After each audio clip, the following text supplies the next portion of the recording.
Let this drop represent $1 million. This is what $10 million would look like. This is what $100 million would look like. And this is what $1 billion would look like.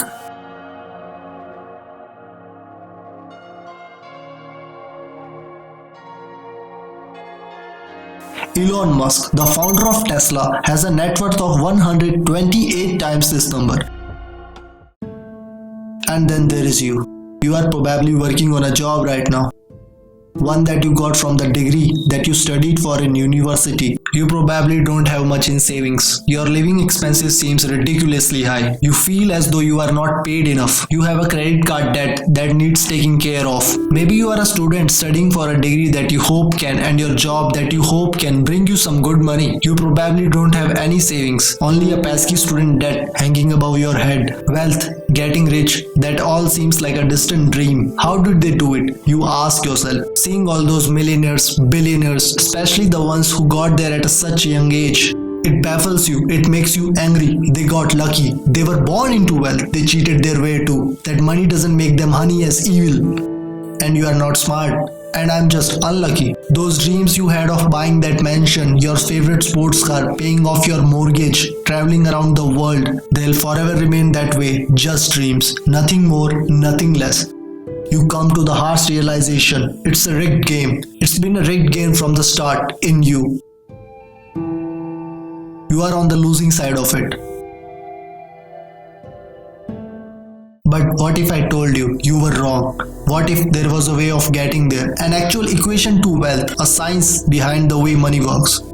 What if you didn't have to abandon those dreams of paying off your parents' mortgage or traveling around the world? Would you call me a liar for saying so? I promise you that I'm not. And by the end of this video, you'll understand. There is a side of a coin that you are not being shown. But I warn you, the road is tough. It's filled with struggles. It's filled with ups and downs. It will need swallowing some difficult truths of the school system and the society haven't told you yet. And let me be clear, there are many of you who will not make to the end of this road.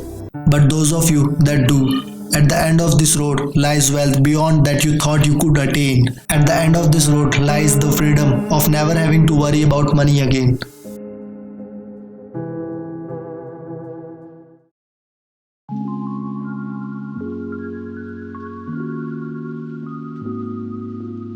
Are you with me?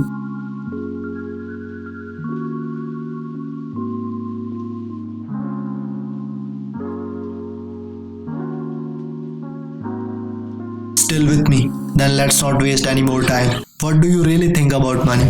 Is this something you work for? Is it earned or is it inherited? Is it the root cause of all evil? Are you desperate to have more of it? Have you been chasing it most of your life? Truth is, most of what you think about money has been influenced by your upbringing and environment. If you were born into a family that didn't have much money growing up, then you are more inclined to believe that you too will not grow up to have much money. Or perhaps you went to the complete opposite end and decided to make as much money as you can so that you will never have to be in that position again. The fact that your school didn't teach you much about this subject doesn't help things. And because of this, most of you are going to have false beliefs about money that aren't going to help you on this journey. Now stick with me here, because we're gonna have to change the way you have been seeing money your whole life. Movies has always had a habit of showing the wealthy and rich as evil, backstabbing, entitled or corrupt individuals. Question is, have you bought into that stereotype? A recent report released by a website CNBC showed that the world's ultra-rich, those who had a net worth of 30 millions or more, 68% of them were self-made, and it seems like every other study backs it up. Warren Buffett, self-made billionaire. Jack Ma, born in poverty. Mark Cuban, born in poverty. Jeff Bezos, self-made billionaire. Elon Musk, self-made billionaire. Sarah Blakely, self-made billionaire. What is it that these people know that you don't? Truth is, your concept is all wrong. Here is a two-dimensional equation you have been taught. Money equals salary earned from a job. Past a certain point, the prospect of getting a job becomes the sole purpose of your education. So what's wrong with that, you ask? I'm gonna assume that if you are watching this, you want to make money, a lot of it, and in a short amount of time as possible. If that is your goal, then this equation of generating money will never get you there. We all have a precious resource, the most important resource of all. And once it's gone, there is no way of getting it back. And that resource is time.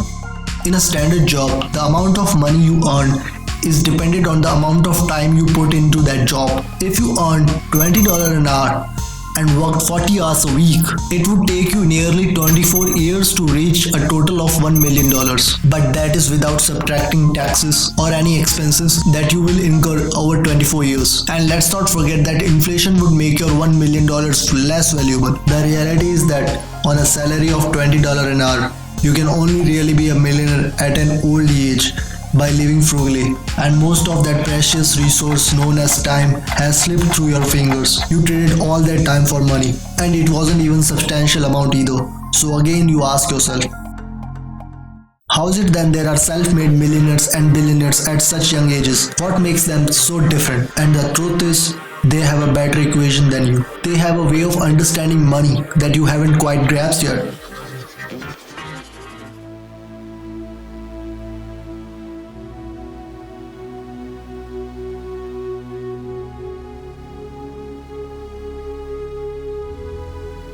Pay very close attention now. Stop chasing money. In a capitalist society, the rules of the game are as follows. You are paid in a proportion to the perceived value that you have, and the people that perceive your value, they are the market, the consumer of the economy. The market is you, your friends, your family, your neighbors, and your country. People complain that UFC players are overpaid. But for players to be paid millions, there has to be a market for UFC industry in the first place. People have to see the value in UFC in the first place for them to want to spend money on matches and merchandise. And if the market has a high demand for UFC, guess what happens to the players who are at the top of their game? They are paid generously for it. And it's not about how hard you work. The cleaner that's sweating and tiring himself out every day is paid far less than the accountant sitting behind a desk. Why? Because the market perceives the value of what cleaner does to be far less valuable than the accountant. As harsh as it may sound, the cleaner can be replaced by anybody. It isn't difficult to learn how to do his job, and therefore the market will not pay him more than the accountant. The guy who spent years studying numbers, the guy who has saved his clients thousands on their taxes. But even so, we just discussed how getting a job isn't the right equation to amassing a great amount of wealth in a shorter period of time. So then how can we increase our perceived value? What is it about people like Elon Musk or Jeff Bezos that makes their perceived value so high? The first step to this equation of wealth is quite simple. If you want money, solve problems. If you take a second to digest the statement, you realize that just all the money runs from the basic premise. If it solves a problem, money will be thrown at it.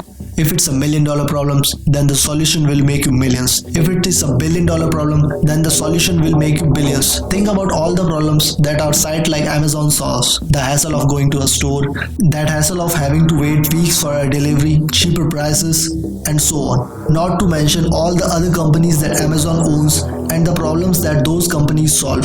Jeff Bezos helped solve $1 billion problem and also awarded favorably for doing so. If you have been chasing money, then you've been doing it all wrong. It sounds almost paradoxical, but if you want money, then it isn't money that you should be looking for. You should be looking for problems.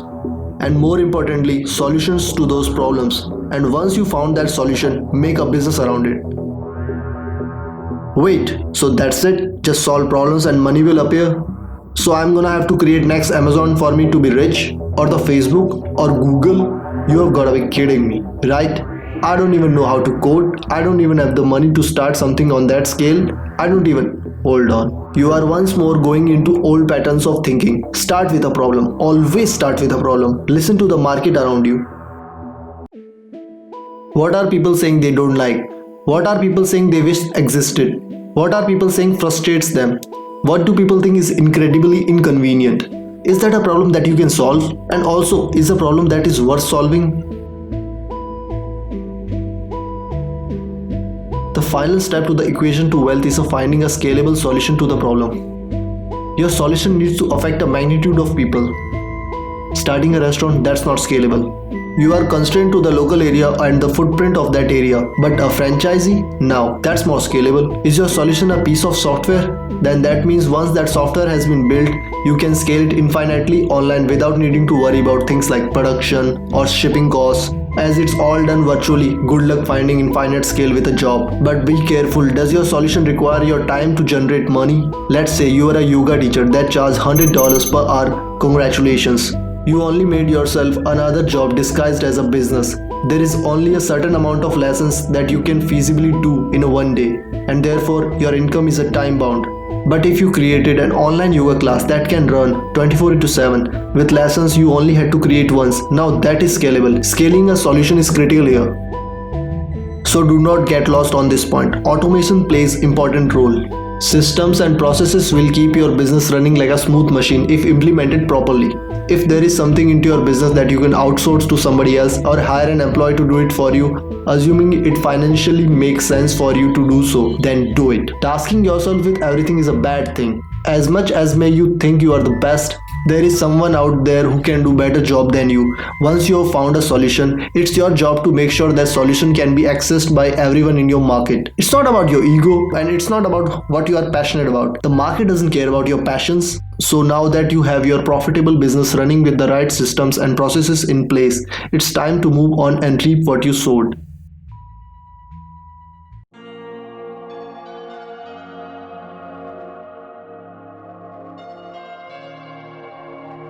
There are two likely paths you are going to face at this point. You either continue your business or cash in and sell it. This is the acquisition. The moment someone buys your solution that you spent years building a business around, this is Instagram being acquired by Facebook for 1 billion. This is PayPal sold to eBay for 1.5 billion, of which 165 million went straight to Elon Musk's pocket. And the countless other liquidation events that happen across the world. This is where all the effort that you spent into building your company comes to fruition. And if you choose to continue running your business, well, there is a multitude of reasons for you wanting to do so. Maybe you love the company that you build, will want to stick with your baby. Maybe you think you can add more value to the company and sell it down the line more than it's currently worth. Perhaps that business runs passively in the background, so you don't have to do much to keep the wheels turning. Or maybe it's the combination of these three things. Either way, you did it. You solved a problem that market wanted solving, and it were awarded you favorably for doing so. And so now I ask you, what was it all for anyway?